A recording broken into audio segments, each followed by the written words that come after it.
Hello friends, welcome to my channel. Friends, నిన్న జరిగిన India versus England semifinals match చూసే ఉంటారు కదా.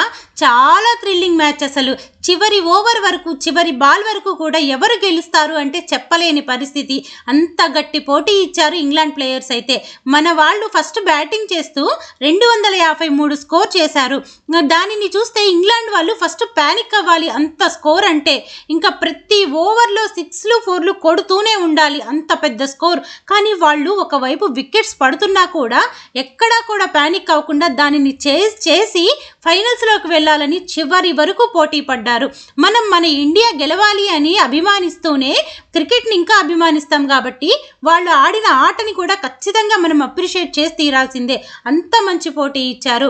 ఇంకా జాకబ్ బెథెల్ అయితే అసలు ఎంత బాగా ఆడాడు, ఒక్కడే నిలబడిపోయాడాడు. మొన్న నాకౌట్ మ్యాచ్లో సంజు ఎలా అడ్డుపడ్డాడో ఈరోజు కూడా సంజు పోర్షన్ని అతను తీసుకున్నాడు. అంత గట్టిగా ఆడాడు. అసలు ఖచ్చితంగా అప్రిషియేట్ చేయాలి అతన్ని అయితే. ఇంకపోతే for the first time India players యూనిటీగా అందరూ కలిసి టీంని గెలిపించడం కోసం పోరాడారు. ఎంత బాగుందంటే చూడటానికి. విన్ అయింది ఒక 7 రన్ల తేడాతో అయినా చాలా సాటిస్ఫాక్షన్ అనిపించింది. ప్రతి దాంట్లో కూడా బ్యాటింగ్లో, బౌలింగ్లో, క్యాచెస్ పట్టడంలో, ఫీల్డింగ్లో ఎంత మంచిగా పెర్ఫామ్ చేశారంటే హ్యాట్స్ ఆఫ్ చెప్పాలి మన ప్లేయర్స్కి. అఫ్కోర్స్ 1-2 మిస్టేక్స్ ఉన్నాయి, కానీ మన వాళ్ళు పోరాటం చేసిందే ఎక్కువ కనిపిస్తుంది కాబట్టి ఆ 2 మిస్టేక్స్ గురించి పెద్ద పట్టించుకోని అవసరం లేదు. కానీ ఒక్కటేంటంటే నిన్న వరుణ్ చక్రవర్తికి గత 2-3 మ్యాచెస్ నుంచి సెట్ అవటం లేదు. కానీ అతని ప్లేస్లో కుల్దీప్ యాదవ్ని తీసుకొస్తే ఇంకొంచెం బెటర్ ఉండేదేమో అని అనిపించింది. గెలిచాం కాబట్టి మనకి అది పెద్ద ప్రాబ్లం కాదు, బట్ ఏదైనా ఇబ్బంది అయితే ఏమన్నా అవుతుందేమో అనిపించింది. ఇంకా ఫైనల్లో దీన్ని మారుస్తారా లేదా అంటే చూద్దాం సండే వరకు ఏం జరుగుతుందో. ఇంకపోతే నిన్న జరిగిన మ్యాచ్లో మనం మాట్లాడుకోవటానికి చాలా మంచి విషయాలు ఉన్నాయి. మన వాళ్ళు అంత గట్టి పోరాటం చేశారు కాబట్టి ఈరోజు వీడియోలో ప్రతి ఒక్కళ్ళ గురించి ఖచ్చితంగా నేను మాట్లాడి తీరుతాను.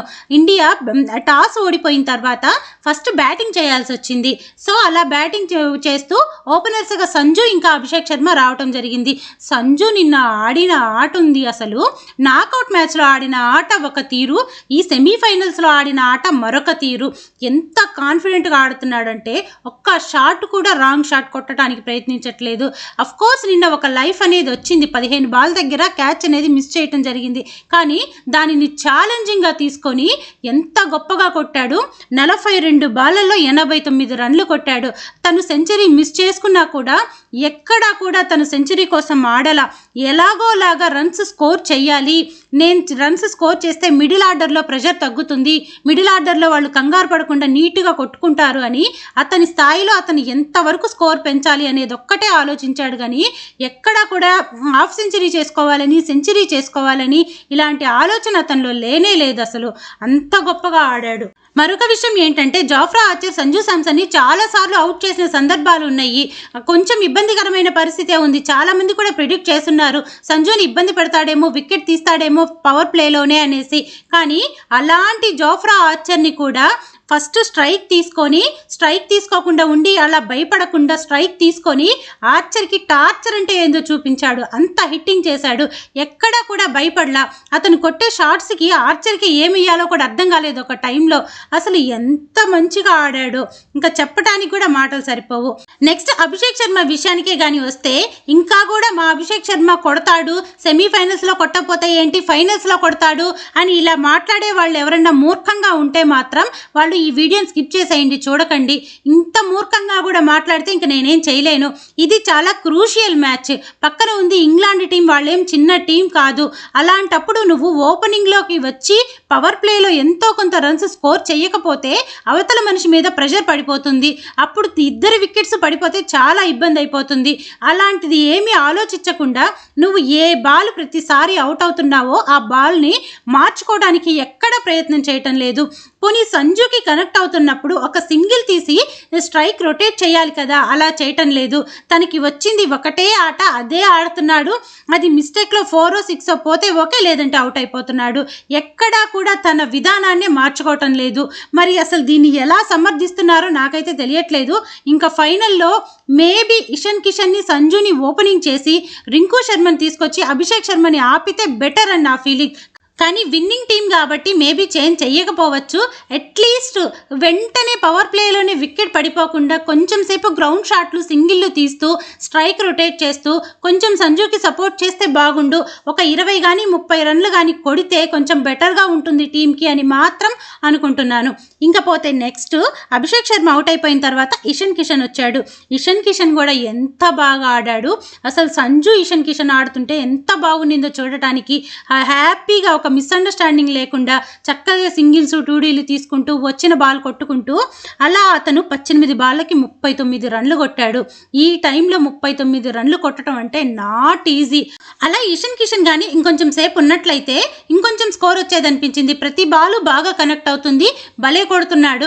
సరే ఎనీవే ఇంకా ప్రతి బాలు లేపాలి, స్కోర్ చేయాలంటే పెద్ద షాట్ కొట్టాలి కాబట్టి ఆ క్రమంలో అతను అవుట్ అయిపోయాడు. కానీ అప్పటి వరకు ఎంత కొట్టాలో అతను ఎంత చేయాలో అంత చేసి అవుట్ అయిపోయాడు. నెక్స్ట్ ఇక్కడ సూర్యకుమార్ యాదవ్ కానీ తిలక్ వర్మ కానీ రావాలి. కానీ ఇక్కడ మన వాళ్ళు తీసుకున్న స్ట్రాటజీ అద్భుతంగా సక్సెస్ అయ్యింది. శివం దుబేని పంపించారు. శివం దుబే మంచి హిట్టింగ్ చేస్తాడు, లైట్ అండ్ లెఫ్ట్ కాంబినేషను, ఇంకా స్పిన్నర్స్ని చాలా బాగా ఆడతాడు. ఇలా కారణం ఏదైనా కానీ ఆ టైంలో శివం దుబేని పంపించడం మాత్రం సూపర్ స్ట్రాటజీ అనిపించింది. అది సక్సెస్ అయింది కూడా. అసలు బ్యాడ్ లక్ వల్ల తను రన్అట్ అయ్యాడు కానీ అతను రన్అట్ అవ్వకుండా ఉంటే మాత్రం 300 కూడా స్కోర్ అయ్యేదేమో అనిపించింది. అంత మంచిగా ఆడుతున్నాడు. కానీ ఇంకా బ్యాడ్ లక్ అతను రన్అట్ అయిపోయాడు. కానీ ఎప్పుడు కూడా ఒక బౌల్డ్ కానీ ఎల్బీ కానీ క్యాచ్ కానీ అయితే అంత అనిపించదు, కానీ రన్అట్ అయితే చాలా బాధ అనిపిస్తుంది. అలా శివం దుబే 25 బాళ్ళలో 43 రన్లు కొట్టాడు. సిక్స్లు అయితే ఎంత అద్భుతంగా కొడుతున్నాడో. మనకి ప్రత్యేకంగా శివం దుబే సిక్స్ల గురించి మనం మాట్లాడిన అవసరం లేదు. కొడితే గ్రౌండ్ దాటి ఎటో వెళ్ళిపోతాయి, సిక్సర్స్ దుబే అని కూడా అంటారు తనని. అంత మంచిగా ఆడాడు. సరే ఇంకా బ్యాడ్ టైం వల్ల అలా రన్అట్ అయిపోయాడు. నెక్స్ట్ సూర్యకుమార్ యాదవ్ వచ్చాడు. సూర్యకుమార్ యాదవ్ గురించి కూడా నిజంగా నాకు బాధ అనిపించింది. అతను కెప్టెన్ అయినప్పుడు అతని రెస్పాన్సిబిలిటీ అనేది కేవలం ఒక అమెరికాతో ఆడిన మ్యాచ్లో మాత్రమే కనిపించింది. కనీసం నిన్న కనెక్ట్ అవుట్ అయిపోయిన షాట్ కూడా చాలా దారుణమైన షాట్కి అవుట్ అయిపోయాడు. అసలు ఒక స్వీప్ షాట్ తప్ప వేరేది ప్రయత్నించట్లేదు. మీకు కనెక్ట్ అవ్వకపోయినా కూడా ఒక సింగిల్ తీసి అవతల మనిషికి ఇస్తే ఏంటంటే కనీసం వికెట్ అన్నా పడకుండా ఉంటుంది, ఆ టెన్షన్ లేకుండా ఉంటుంది. అలా కూడా చేయలేదు. చాలా దారుణంగా అవుట్ అయ్యాడు. నాకైతే అస్సలు నచ్చలేదు నిన్న అతని కెప్టెన్సీ. మార్పుల గురించి నాకు తెలియదు, కానీ అతను ఆడిన ఆట గురించి మాత్రం నాకైతే అస్సలంటే అసలు నచ్చలేదు.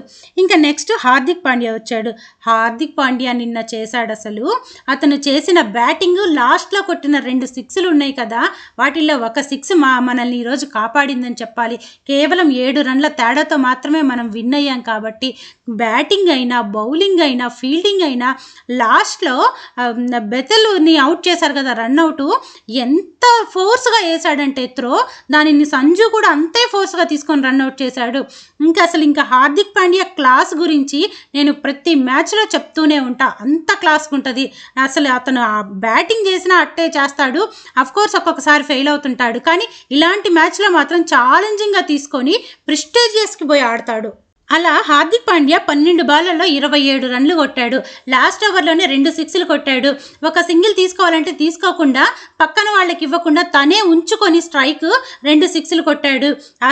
అసలు ఇంకా బ్యాటింగ్లో అయితే ఇంకా నో డౌట్ అంత మంచిగా ఆడాడు. నెక్స్ట్ తిలక్ వర్మ విషయానికే వస్తే పాపం తను ఫస్ట్లో కొన్ని మ్యాచెస్ స్ట్రగుల్ అయ్యాడు కొట్టడానికి. కానీ గత 2-3 మ్యాచెస్ నుంచి అతన్ని ఏ ప్లేస్లో పంపించినా ఆ ప్లేస్లో ఎంతవరకు న్యాయం చేయాలో దానికి డబల్ న్యాయం చేసి వెళ్తున్నాడు. అసలు ఎట్లా కొడుతున్నాడంటే అతన్ని అభినందించి తీరక తప్పదు, అంత మంచిగా ఆడుతున్నాడు. లాస్ట్ టైం సంజుతో ఆడిన దాంట్లో కూడా అసలు అక్కడ ఎక్స్ట్రాడినరీగా ఆడాడు. ఇంకా నిన్న కూడా 7 బాళ్ళకి 21 రన్లు కొట్టాడు. అంత ప్రెషర్లో ఆ టైంలో 21 రన్లు కొట్టడం అంటే చాలా ధైర్యంగా కొట్టాడు. ఖచ్చితంగా హ్యాట్స్ ఆఫ్ చెప్తాను తిలక్ వర్మకి. ఇలా మన వాళ్ళు బ్యాటింగ్ చేసి 253 స్కోర్ చేశారు. ఇప్పుడు వాళ్ళు 254 స్కోర్తో చేయాలి. కానీ ఆ స్కోర్ చూసినప్పుడు ఏమనిపిస్తుందంటే మన దగ్గర మంచి బౌలింగ్ టీం ఉంది కాబట్టి మనం డిఫెండ్ చేసుకొని ఖచ్చితంగా గెలవచ్చు, ఇండియా ఫైనల్స్లోకి వెళ్ళిపోతుంది అని చాలా కాన్ఫిడెంట్గా ఉన్నారు. అఫ్కోర్స్ నేను కూడా కాన్ఫిడెంట్గానే ఉన్నాను. కానీ వాళ్ళు ఒకవైపు వికెట్స్ పడిపోతున్నా జాకబ్ బెతెల్ మరొక వైపు నిలబడిపోయి సంజు ఎలాగైతే నాకౌట్ మ్యాచ్ ఆడాడో అలాగా ఎంత అసలు అద్భుతంగా ఎంత టఫ్ ఫైట్ ఇచ్చారంటే అసలు 150 రన్లు కొట్టిన తర్వాత అందరికీ అప్పుడు టెన్షన్ స్టార్ట్ అయింది. వికెట్ పడట్లేదు, వరుణ్ చక్రవర్తికి అస్సలు ఎక్కడా కనెక్ట్ అవటంలా, అందరికంటే ఎక్కువ 60+ స్కోర్ చేసేసాడు వరుణ్ చక్రవర్తి. ప్రతి ఓవర్లో కూడా 6, 4 ఖచ్చితంగా పడుతుంది. రన్ రేట్ని ఎక్కడా కూడా వాళ్ళు పెరగనివ్వకుండా రెండు సమానంగా చూసుకుంటున్నారు, current run rate, net run రేట్ని. అలాంటప్పుడు ఒక టైంలో నిజంగా టెన్షన్ వచ్చేసింది. కానీ ఒకవైపు ధైర్యం అనేది ఉంది, ఎందుకంటే బుమ్రా ఉన్నాడు. బుమ్రాని జాగ్రత్తగా వాడుకుంటూ వచ్చాడు. ఎట్లాగైనా ఇలాంటి మ్యాచ్లో అతను వికెట్స్ తీస్తాడు, అట్లీస్ట్ రన్స్ అయినా ఆపుతాడు అని చెప్పి ఒక ధైర్యం అయితే ఉండింది. నిజంగా బుమ్రా మళ్ళీ ప్రూవ్ చేసుకున్నాడు. లాస్ట్ T20 వరల్డ్ కప్లో ఎలా ప్రూవ్ చేసుకున్నాడో నిన్న మాత్రం చాలా బాగా బౌలింగ్ వేశాడు. లాస్ట్లో అంత ప్రెషర్ టైంలో అసలు ఫస్ట్ హర్షదీప్, తర్వాత హార్దిక్ పాండ్యా, తర్వాత బుమ్రా, వీళ్ళ ముగ్గురు వేసిన ఓవర్లలోనే మ్యాచ్ అనేది మారిపోయింది. 3 ఓవర్లకి 45 రన్లు కొట్టడం అంటే వాళ్ళు కనెక్ట్ అయి ఉన్న టైంకి అది పెద్ద కష్టమేం కాదు. అలా బుమ్రాని ఎవరు కొట్టడానికి అంత ధైర్యం చేయలేకపోయారు. అది మనకి చాలా ప్లస్ అయ్యింది. దాంతో లాస్ట్ ఓవర్కి 30 రన్లు కొట్టాల్సిన పరిస్థితి వచ్చింది. ఇప్పుడు అక్కడ 30 కాకుండా ఒక 20 రన్లు ఉంటే ఎవరికి ఇవ్వాలి అనేది కన్ఫ్యూజింగ్గా ఉండింది. స్పిన్నర్కి ఇవ్వలేరు, ఫాస్ట్ బౌలర్స్కి ఓవర్స్ ఏమో లేవు. ఇంకా తప్పక శివం దూబేకి ఒక 3 బాళ్ళు జాగ్రత్తగా వెయ్యమని సలహాలు ఇచ్చి గట్టిగా చెప్పి అతనికే ఇవ్వాల్సి వచ్చింది బౌలింగ్. అతను ఏం చేశాడంటే ఆ టైంలో జాకబ్ బెతల్ ఇంకా అవుట్ అవ్వలేదు. అతను ఉంటే మాత్రం వాళ్ళకి అది కష్టమైన చేజ్ మాత్రం కాదు. అప్పుడు హార్దిక్ పాండ్యా వేసిన త్రో, సంజు శాంసన్ చేసిన రన్అట్ కారణంగా ఈ జాకబ్ బెతల్ అవుట్ అయిపోవటం జరిగింది. ఒక బాల్కి 1 రన్ వచ్చింది, రన్ ప్లస్ వికెట్ వచ్చింది. తర్వాత 2 బాల్ జాగ్రత్తగా వేశాడు. తర్వాత జాఫ్రా ఆర్చర్ 3 సిక్స్లు కొట్టాడు. ఇంకా దాంతో మనకి కంప్లీట్ అయిపోయి ఇండియా 7 రన్ల తేడాతోటి గెలవటం జరిగింది. అయితే ఇక్కడ జాకబ్ బెతల్ కానీ, విల్ జాక్స్ కానీ వీళ్ళల్లో ఎవరున్నా కూడా మనకి మ్యాచ్ అనేది ఇంకా ముందే కంప్లీట్ అయిపోయేది. విల్ జాక్స్ క్యాచ్ అసలు ఎంత బాగా పట్టాడంటే నిన్న బాపు అక్షర్ పటేలు దండం పెట్టాలి. అసలు ఆయన పట్టిన క్యాచెస్ అయితే నిజంగా ఈ టోర్నమెంట్లోనే అసలు అద్భుతమైన క్యాచ్లు అని చెప్పచ్చు. ఒక్కొక్క క్యాచ్ అసలు ఫస్ట్ క్యాచ్ అయితే వెనక్కి వెళ్ళి పట్టిన క్యాచ్, అమ్మో అసలు అది అంత ఈజీ కాదు. నెక్స్ట్ బౌండరీ మీద తను బ్యాలెన్స్ తప్పుతున్నాడు అన్నప్పుడు అది శివం దూబేకి ఇచ్చేశాడు కదా, ఆ క్యాచ్, ప్రతి క్యాచ్ కూడా ఎంత కష్టమైన క్యాచెస్ పట్టాడంటే. నెక్స్ట్ తిలక్ వర్మ లాస్ట్లో ఒక క్యాచ్ పట్టాడు, ఒక స్తంభంలాగా నిలబడిపోయి బౌండరీ మీద ఒక్క కాలు అటు ఇటు పడకుండా పట్టాడు. సూపర్ క్యాచ్ పట్టాడు తిలక్ వర్మ. అసలు నిన్న మన వాళ్ళు క్యాచెస్ అయితే నెక్స్ట్ లెవెల్. ఇంకా ఫీల్డింగ్ అయినా, బౌలింగ్ అయినా, బ్యాటింగ్ అయినా ఏది కూడా ఎక్కడా తక్కువ చేయలే. ఒక్క వరుణ్ చక్రవర్తి మాత్రం అతను కనెక్ట్ అవ్వలేక 60 రన్స్ కొట్టించాడు. ఇది అనేది మంచిది కాదు. ఫైనల్లో ఇదే స్కోర్ వస్తే మనకి చాలా ఇబ్బంది అవుతుంది. దీనిని ఎలా మేనేజ్ చేస్తారు, ఎలా రెక్టిఫై చేస్తారు అనేది మనం చూడాలి. నెక్స్ట్ మ్యాచ్కి మారుస్తారా, కుల్దీప్ యాదవ్ని తెస్తారా, ఇంకా ఏంటనేది తెలియదు. కానీ వరుణ్ చక్రవర్తి అయితే చాలా దారుణంగా అనిపించింది నాకు నిన్న. 60 రన్లు ఒక మెయిన్ బౌలర్, నెంబర్ 1 బౌలర్ అతను అలా కొట్టిస్తే చాలా కష్టమైపోతుంది. 253 స్కోర్ని కూడా మనం డిఫెండ్ చేసుకోలేకపోతే రేపు ఫైనల్లో ఉంది అక్కడ న్యూజిలాండ్. వాళ్ళది చిన్న టీం కాదు, వాళ్ళు చాలా టఫ్గా ఉంది సిచ్యువేషన్. ఇంకా చూసుకోవాలి మరి ఏం జరుగుతుంది అనేది. ఇలా మన ఇండియా టీం సమిష్టి కృషితోటి ఒక అడుగు ముందుకేసి సెమీఫైనల్స్ని దాటి దర్జాగా ఫైనల్స్లోకి వెళ్ళిపోయింది. ఆ ఒక్క అడుగు కూడా వేసేసి ఫైనల్ కప్పు కూడా కొట్టాలని ఆశిద్దాం. కానీ సంజు శాంసన్కి మరొకసారి ప్లేయర్ ఆఫ్ ది మ్యాచ్ వచ్చింది. ఎంత మంచి వ్యక్తిత్వం అంటే తనది.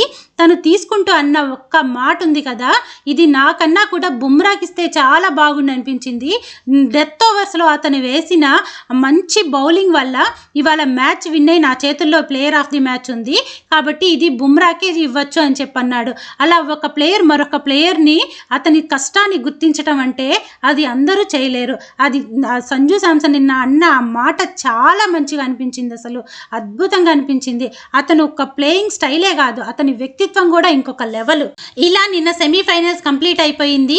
ఇంకా ఫైనల్ మ్యాచ్ సండే జరుగుతుంది కదా, ఆ రోజు కూడా మన ఇండియా టీం విన్ అవ్వాలి, హ్యాపీగా మన టీం కప్ తీసుకొని రావాలి అని చెప్పి హార్ట్ఫుల్గా మనందరం కోరుకుందాం. ఇంకా నేను చేసిన ఈ వీడియో నచ్చినట్లయితే please like, share and subscribe.